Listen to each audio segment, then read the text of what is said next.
Hi అండి. నేను ఈరోజు మసాలా దోస చేస్తున్నాను. దానికోసం స్టవ్ పైన కడాయి పెట్టి, ఆయిల్ వేసి, తాలింపు గింజలు, ఉల్లిపాయ, పచ్చిమిర్చి, కరివేపాకు, కొద్దిగా సాల్టు, అలాగే పసుపు వేసి పచ్చివాసన పోయే వరకు ఉంచాలి.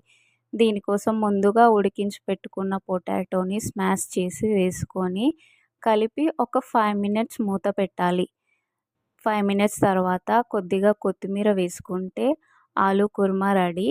నెక్స్ట్ దోస కోసం స్టవ్ పైన పాన్ పెట్టి దోస వేసుకొని ఒక టీ స్పూన్ ఆయిల్ వేసి ముందుగా ప్రిపేర్ చేసుకున్న పొటాటో మిశ్రమాన్ని పెట్టి ఫోల్డ్ చేసుకోవాలి. నేను దీనికోసం ముందుగానే సాంబార్ ప్రిపేర్ చేసుకున్నాను. మసాలా దోస సాంబార్ సూపర్ టేస్ట్ అయింది. పిల్లలకి బాగా నచ్చింది. బాగా ఎంజాయ్ చేశారు. మీరు కూడా ట్రై చేసి ఎలా వచ్చిందో కామెంట్ చేయండి. నా ఛానల్ని సబ్స్క్రైబ్ చేయండి. Thank you.